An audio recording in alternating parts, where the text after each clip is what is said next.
राजस्थान में 1857 की क्रांति की, वो क्रांति जिसे हम भारत का पहला स्वतंत्रता संग्राम कहते हैं। वैसे तो आप लोग इसके बेसिक्स जानते ही होंगे, लेकिन आज हम राजस्थान के कॉन्टेक्स्ट में इस पूरी घटना का एकदम गहराई से विश्लेषण करेंगे। और हाँ, हम एक एक डिटेल, हर एक भौगोलिक केंद्र और प्रमुख नेताओं को कवर करेंगे, कुछ भी मिस नहीं करेंगे। तो चलिए बिना किसी देरी के शुरू करते हैं। आज हम इस पूरी घटना को कुछ बहुत ही लॉजिकल स्टेप्स में डिकोड करने वाले हैं। हम बिल्कुल शुरुआत से कहानी उठाएंगे, कैसे चिंगारी भड़की, फिर नीमच और एरनपुरा का विद्रोह, आउवा का वो मशहूर युद्ध और कोटा में जनता का भयंकर गुस्सा। इसके साथ ही हम ये भी देखेंगे कि उस वक्त के लोकल शासक क्या कर रहे थे और अंत में इतनी बड़ी क्रांति आखिर फेल क्यों हो गई। तो चलिए सीधा पहले हिस्से की तरफ चलते हैं और देखते हैं कि राजस्थान में इस क्रांति का बिगुल आखिर बजा कैसे।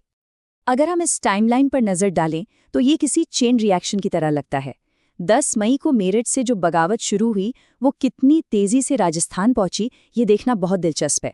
28 मई को नसीराबाद, फिर 3 जून को नीमच, 21 अगस्त को एरनपुरा और फिर 15 अक्टूबर तक आते आते कोटा। मतलब कुछ ही महीनों में सैनिक, सामंत और आम जनता सब इस आंदोलन में कूद पड़े थे। राजस्थान में इस बगावत का ग्राउंड जीरो था नसीराबाद।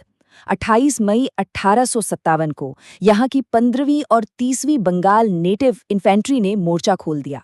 उन्होंने सीधा ब्रिटिश अफसरों के घरों और उनके दफ्तरों को अपना निशाना बनाया। एक बार जब उन्होंने वहां कंट्रोल कर लिया तो उनका अगला कदम बिल्कुल क्लियर था। वो सब सीधे दिल्ली की तरफ निकल पड़े, जो उस वक्त पूरे देश में क्रांति का मुख्य सेंटर बन चुका था। नसीराबाद में जो हुआ उसने बाकी छावनियों को भी एक मैसेज दे दिया था। अब कहानी बढ़ती है नीमच और एरनपुरा की तरफ। 3 जून को नीमच में भी वही हुआ। विद्रोही सैनिकों ने एक बहुत ही स्पेसिफिक रूट पकड़ा। वो चित्तौड़, हमीरगढ़, बनेड़ा होते हुए शाहपुरा पहुंचे। अब यहाँ पर एक बहुत ही क्रूशियल बात नोट करने वाली है। इस पूरे रास्ते में शाहपुरा और निम्बाहेड़ा के शासकों ने इन क्रांतिकारियों की बहुत मदद की। मतलब इन्हें सिर्फ जनता का ही नहीं बल्कि कुछ लोकल रूलर्स का भी पूरा बैकअप मिल रहा था। और फिर आता है 21 अगस्त का दिन, जब एरनपुरा में तैनात जोधपुर लीजन ने बगावत कर दी। उनका नारा क्या था? चलो दिल्ली, मारो फिरंगी। सोचिए, ये सिर्फ कोई आम स्लोगन नहीं था, ये उस वक्त लोगों के अंदर उबल रहे गुस्से और एक क्लियर टारगेट का सबूत था। एरनपुरा के विद्रोही यहाँ रुके नहीं, वो जल्द ही आउवा पहुंच गए। और यहाँ से शुरू होती है राजस्थान के इतिहास की सबसे ड्रामेटिक और चर्चित लड़ाई।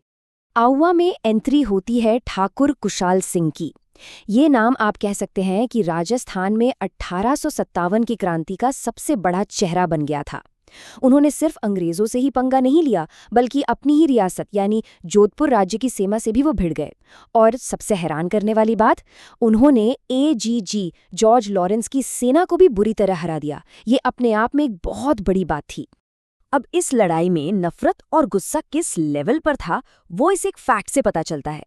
इस संघर्ष में अंग्रेज अधिकारी मेसन मारा गया और क्रांतिकारियों ने उसका सिर काटकर आउवा किले के मेन गेट पर लटका दिया।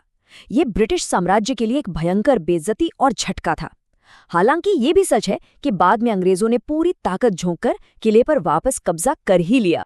आउवा की कहानी में एक मिलिट्री और सामंती संघर्ष था, लेकिन कोटा में जो हो रहा था वो बिल्कुल अलग था।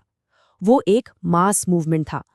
कोटा का विद्रोह असल में सबसे अनोखा था, क्योंकि ये बहुत लंबा चला। 15 अक्टूबर को मेहराब खान और लाला जयदयाल के नेतृत्व में ये बगावत शुरू हुई। और पता है सबसे बड़ी बात क्या थी? इसमें आम जनता पूरी तरह से इन्वॉल्व थी। इसी पब्लिक सपोर्ट की बदौलत क्रांतिकारियों ने लगभग 6 महीने तक, जी हाँ 6 महीने तक कोटा शहर पर अपना कब्जा बनाए रखा। अंग्रेजों के पसीने छूट गए थे इसे वापस कंट्रोल करने में। कोटा में लोगों का गुस्सा कितना उग्र था, ये वहां तैनात मेजर बर्टन और उसके बेटों की हत्या से साफ समझ आता है। ये कोई रैंडम वायलेंस नहीं था, ये सालों से दबे हुए उस एंटी ब्रिटिश सेंटिमेंट का ब्लास्ट था, जिसने पूरे शहर को अपनी चपेट में ले लिया था। अब थोड़ा पीछे हटते हैं और बिग पिक्चर देखते हैं।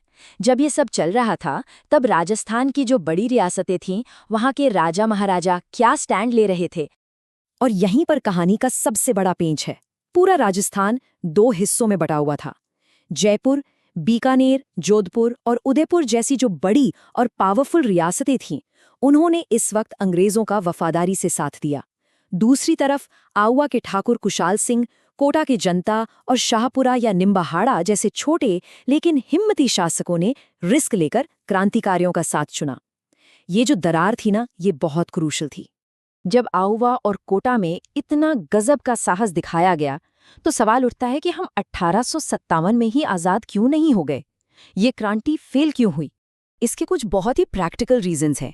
पहला और सबसे बड़ा कारण एकता की कमी।